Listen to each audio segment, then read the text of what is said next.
La plupart des gens font ce que la plupart des gens font. C'est une énorme erreur. Aux États-Unis, 50% des mariages finissent par un divorce. Plus de 60% de la population est obèse ou en surpoids. 70% des gens ont moins de 1000 € d'économie. Ce que font la plupart des gens ne fonctionne pas. Faites différemment. Sean Perry. Le 13 décembre 2023, Gabriel Rubin et ses collègues, à la suite d'une étude et d'une longue enquête, dressent le constat suivant. La génération Z perçoit plus de dangers dans la vie que les générations précédentes. Oui, t'as bien entendu. Ce gars est plus inquiet dans la vie et pour son futur que celui-là. Comme si le monde était devenu un endroit de plus en plus inconfortable et risqué, où sa survie était en danger, alors que c'est tout l'inverse. Nous n'avons jamais connu une période de l'histoire aussi riche en abondance et aussi confortable. Michael Easter, dans son dernier livre The Comfort Crisis, explique que la période qu'on connaît actuellement avec Internet, les téléphones ou encore la voiture, ça représente seulement 0,03% du temps que l'humain a passé sur Terre. Autrement dit, c'est pas grand-chose. Avant ça, nos quotidiens étaient beaucoup plus rudes et les moments de confort se faisaient beaucoup plus rares. Mais alors pourquoi ce changement, en apparence positif et lié au progrès, est en train de devenir un problème et de ruiner nos vies? Pourquoi l'absence d'un confort nous fait du mal? Voilà tout le sujet de cette vidéo.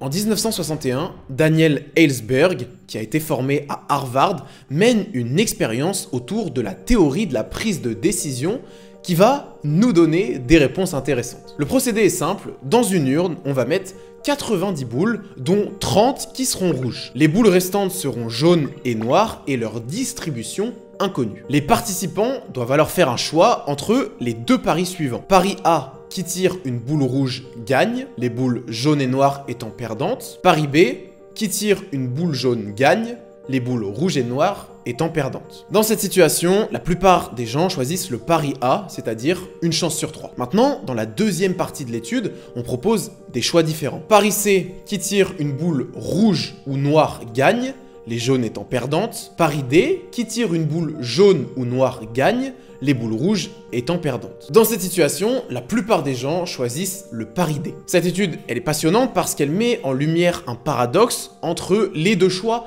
qui ne sont pas compatibles et qui sont contradictoires en termes de probabilité. Et oui, dans la première partie de l'expérience, on suppose qu'il y a plus de boules rouges que de jaunes, mais dans la deuxième partie, on fait l'inverse. Dans cette expérience, on voit bien qu'on a une tendance naturelle à préférer les probabilités qui sont certaines, même si elles sont moins avantageuses. Il y a un autre phénomène psychologique qui montre cette tendance qui est le biais du risque zéro. Quand on demande à des participants dans une étude s'ils préfèrent l'option A qui réduit le risque de 5% à 0 ou l'option B qui réduit le risque de 50% à 25%, la plupart des gens choisissent l'option A parce que c'est beaucoup mieux dans leur tête de ne pas avoir de risque du tout plutôt que d'en conserver, même si c'est un petit peu et même si proportionnellement c'est moins intéressant. Aujourd'hui, il suffit de regarder autour de soi pour voir que l'incertitude, tout comme l'inconfort, sont évités à tout prix. On planifie nos vacances, on est capable d'anticiper la météo, on sait déjà ce qu'on va manger, on utilise Google Maps pour se déplacer. Chaque 20 h, notre nouvelle série sort sur Canal+.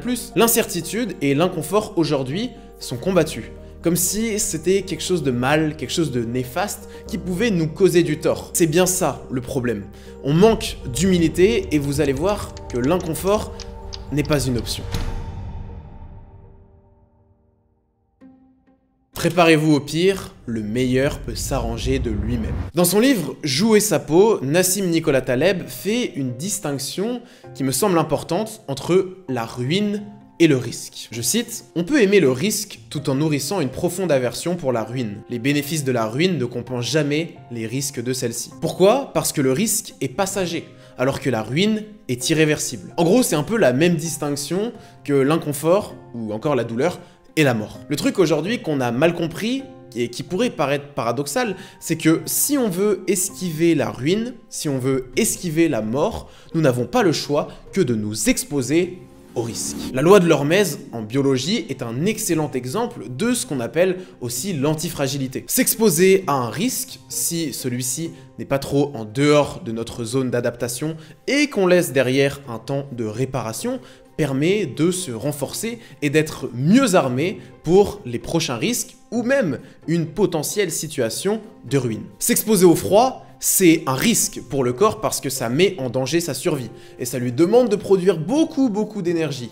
Mais le lendemain, dans cette zone notamment, vous aurez un petit peu plus de graisse brune qui va apparaître pour que la prochaine fois que cette situation se produise, vous soyez mieux préparé. A l'inverse, moins vous vous exposez à l'incertitude et à l'inconfort, plus vous vous fragilisez et vous vous exposez aux ruines. Regardez autour de vous toutes les choses qui vous promettent de la certitude. McDonald's qui standardise ses hamburgers et vous promet de manger tous les jours la même chose. Zara de 8h à 20h vous offre la possibilité d'acheter toujours le même t-shirt blanc. Netflix garantit des nouvelles séries chaque semaine. Et Carrefour peut te donner ta dose journalière de cacao, de concombre ou encore de tomates. Ce n'est pas normal. Pourquoi? Parce que ça rentre en désaccord et en inadéquation avec des lois immuables de la nature qui sont l'impermanence, l'incertitude et le changement. Maintenant, devinez aujourd'hui qu'est-ce qui vous apporte le plus de certitude et qui est en train de devenir la chose la plus dangereuse?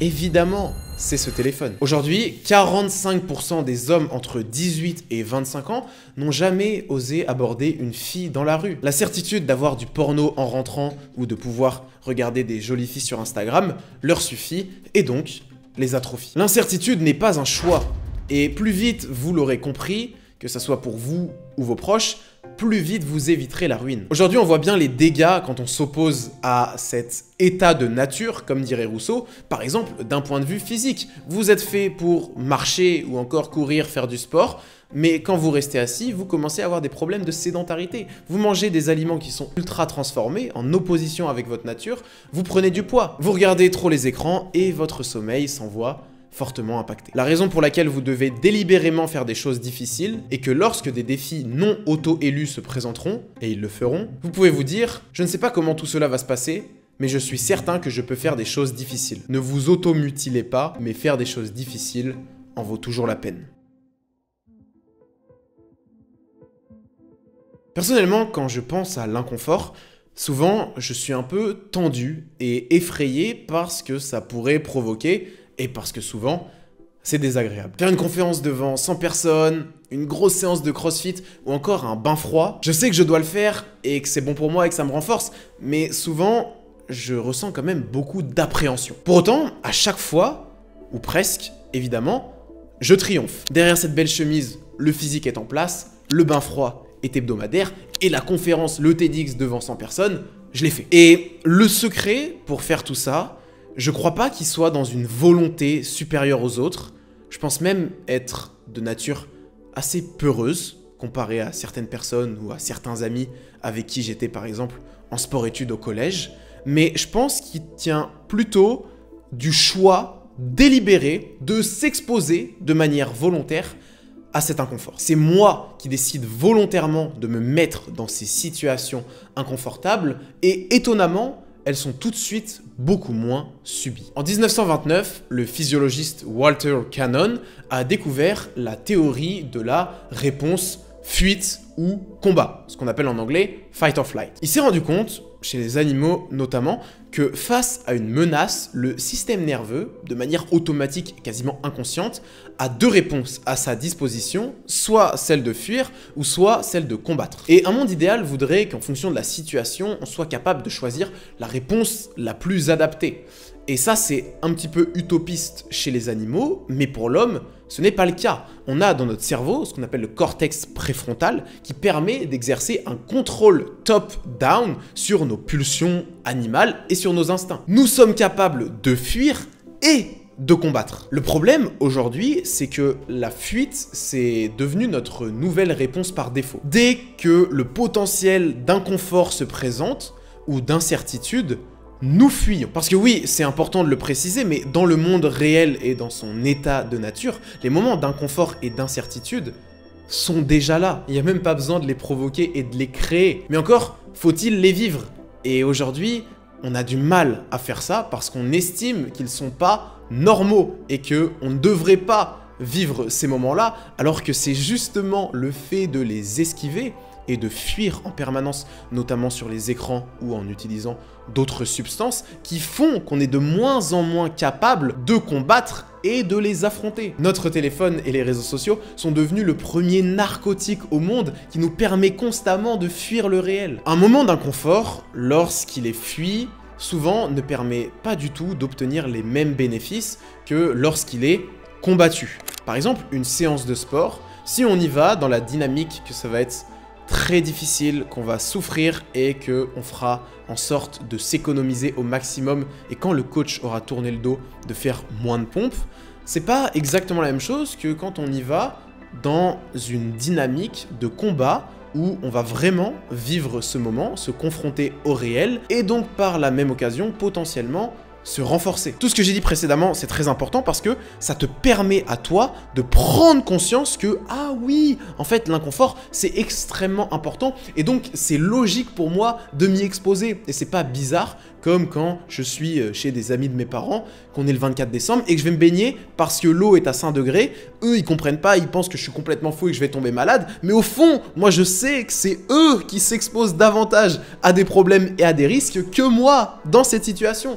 Et c'est là tout le paradoxe. Donc, une fois que tu t'es éveillé un peu sur ça et que tu t'es éduqué, ça devient naturel d'aller vers l'inconfort et donc ce n'est plus subi parce que tu sais exactement pourquoi tu le fais. Et c'est pour cette raison que cette introduction un peu longue et un peu théorique était importante. La vie humaine est à peu près comme le fer. Si on le fait travailler, il s'émousse. Si on ne le fait pas travailler, la rouille le détruit quand même. Ainsi, nous voyons que les hommes s'usent en travaillant. Mais si on ne leur fait rien faire, la paresse et la torpeur cause plus de dommages que le travail. Qu'a-t-on ? Je t'invite chaleureusement à rejoindre chaque semaine mon podcast Light. Il est aujourd'hui sur YouTube également, où je partage les meilleures idées de la semaine que j'ai trouvées les plus intéressantes pour quelle que soit la graine que tu es, tu fleurisses. Et tu peux également, si ça t'intéresse, avec le premier lien en description, accéder à mon second cerveau. C'est ma base de données qui inclut plus de 700 notes que je construis brique par brique depuis plus de 3 ans. C'est le premier lien, ça coûte 20 € et l'accès est à vie. C'était Dali, tu peux liker la vidéo si ça t'a plu. On se voit bientôt. Ciao!